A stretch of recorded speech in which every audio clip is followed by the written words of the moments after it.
All right, at this time, do we have any questions for any of our three speakers on the Clementine case? I just want to say one thing. We haven't mentioned what happened before. Come on up, Tommy. Last I heard, Mr. and Mrs. Toye are living in an assisted living facility in Baton Rouge, and apparently doing well.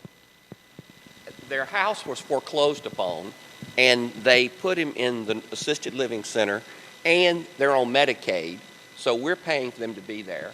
They draw Social Security. They take out their Social Security insurance. They're left with $38, according to the judge in court that day, and he has required that they donate, each one of them put $30 a month to the restitution fund. So at the rate of $60 a month, and they owe $426,000, it's going to be a while. But they are in a Medicaid-funded nursing home that we're paying for in Baton Rouge. Any questions for this group?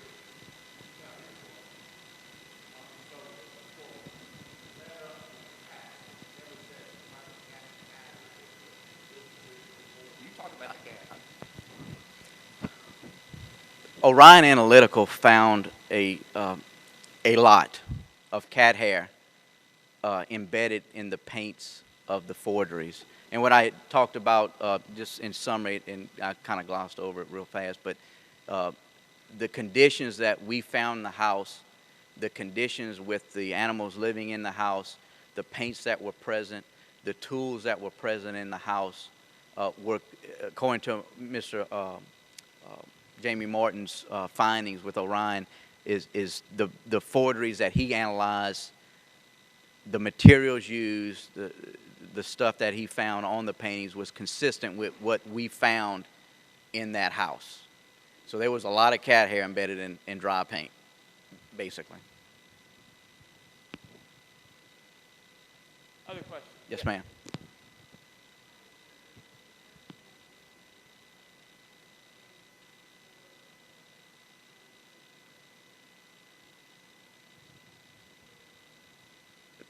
Okay, the question was, was there a difference between what they paid for the forgeries and what somebody would pay today for an actual?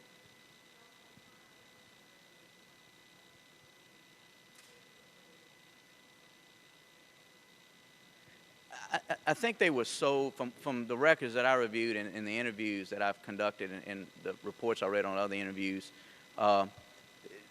some of them were sold for amounts that seemed a little excessive, and some of them were sold for probably on the spot.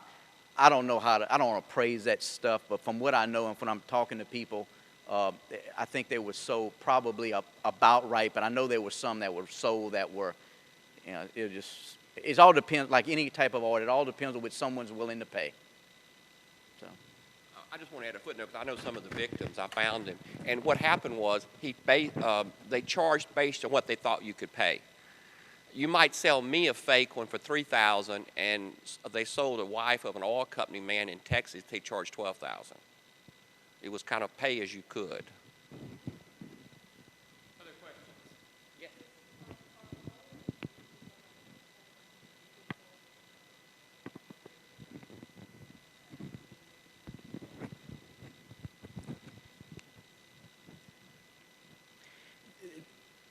The FBI has a mechanism to document forgeries, wanted works.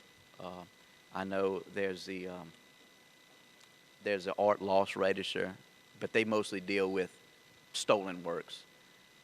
As I said earlier, I'm gonna be retiring soon. Not soon, but you know, I've got to retire at some point and go on with life, and I won't be on this world in this world forever. But I have it documented, and I have the collection of forgery images organized so that somebody could easily pick it up and look at it if they have a suspect one come up and see if we've ever had contact with it, who was the previous owner, or if we have it documented as being attributed to the Toyes and we just don't know where it's at. And like I said, there are some victims that just did not cooperate with us for whatever reason, and I have pictures of forgeries that I don't know where they're at, and they could be with those people, But those people, they pass off and they decease. And What about the Renoirs and the Degas that you found? Are they posted anywhere?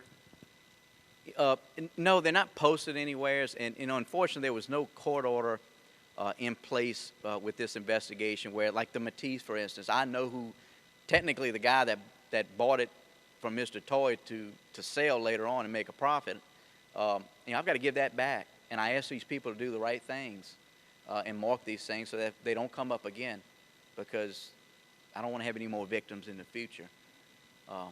But we're going to do what we can before this case is closed out to make sure everything is documented properly, and hopefully there's some kind of way that if somebody has a questionable one, they can look at least on some web page and see, well, the FBI has a picture of this and they've been looking for it.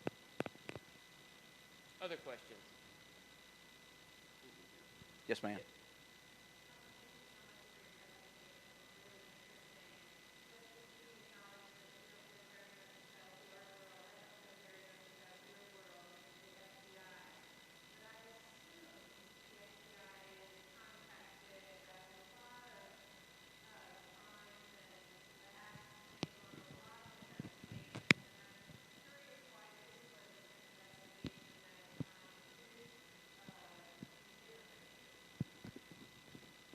Personally, it was historically okay.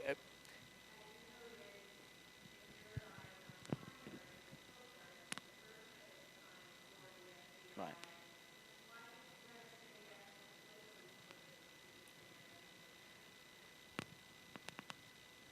We're very limited on resources, number one. We're very limited on funding. But considering the number of victims in this case that we knew about from the start, considering the historical significance of the case, considering more than one defendant in the case, considering how long this fraud had been going on, was the main drive for myself, and I'm sure the prosecutors, though I can't speak for them, I'm sure that was that was in the thinking of why should we take on this case. And victims have rights, and we should have been doing the right thing a long time ago on this, and for some reason it just didn't happen. But I think in this case now, with the outcome, we stopped it. We stopped the fraud. And people can think these people are innocent. It doesn't matter to me. But it was a fraud. It was a crime, and hopefully we stopped it, and this won't happen again. And hopefully it will deter other people from committing the same crime. And I was telling Ms. Lee Cogan earlier that, the FBI starts cases all the time, and a lot of our great cases have started with just someone calling us and say, hey, somebody's trying to sell me this painting, and I know it's a fake.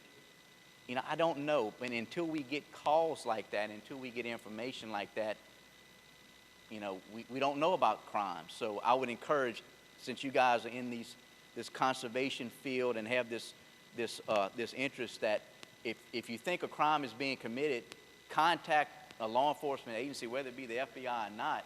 And the FBI National Art Crime Team has agents stationed around the country. And, there may be one agent that covers Louisiana, Texas, Alabama, and Mississippi.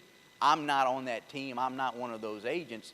But there are agents that know a lot more than I do about art and the frauds that are committed with them. And I would encourage anybody that has the information to contact the FBI and report it. Because if you don't do it, then people are just going to get victimized over and over and over again until somebody does.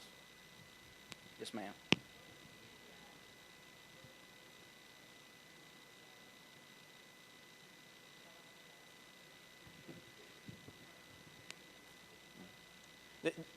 Yes, ma'am. The question was, what is the interaction between the FBI and local law enforcement in this particular example? The site of the New York City Police Department working with the FBI. Alexander, Louisiana is not the hub of the art world. Okay, New York City probably. That's why the New York Police Department has dedicated detectives, investigators that have specialty, and the FBI has a very good agent working in our New York office and I'm sure there's others up there that have specialties in art fraud, art forgery investigations. I don't have that. I've worked a lot of fraud cases, but never an art fraud case. But fraud is fraud.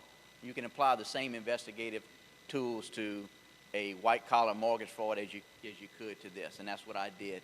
But in the bigger cities, you're going to have agents that probably deal with local and state law enforcement agencies a lot more than I would on something like this. I deal with local and state agencies a lot on other type of investigations, but there's really no mechanism, no free flow of information when it comes to art forgery, because there's just not a lot of that around here. And if there was, nothing that would reach this caliber of being a prosecutable case like this. But in larger cities, Chicago, LA, for instance, you're going to have dedicated agents and you're going to have dedicated local law enforcement investigators that, it's their sole job is to target this stuff. We don't have that luxury in little small Alexander, Louisiana. Thank you, Randy. Thank you. And Randy and Randy Deaton, Tommy Whitehead, and Joe Barabee will be around for questions more. We're going to take a break for refreshments out. One thing to keep in mind that we haven't really talked about is a lot of the paintings that have shown in these presentations we have hung in a gallery adjacent to here. They're all labeled whether they were from Clementine or the Toyes. Feel free to look at them, bring up your own conclusions. We have magnifying glass in there. You can see, as Mr. Barabee was talking about, the severe dirt that was rubbed in them to age them. Because I guess if you're painting on a plantation, you obviously drop it on the ground quite frequently. But when you leave the exit door here, if you'll just go through the next doors to your left, to your right, you'll see the gallery where they're hung. You're welcome to. On the second day, tomorrow evening, we'll have more time in there, and Mr. Whitehead and Mr. Barabee have agreed to go in and talk a little bit more about the paintings themselves if anybody's interested. So there is plenty of time in that. But by all means, if we want to head back down to the area where you registered and had coffee this morning, there's material there for another break. Well, in the exhibit, there's a Christmas tree, a fake Christmas tree that will not be here tomorrow. So if you want to see the fake Christmas tree, it's there today. Right, it's only here as long as the agent can watch it. So.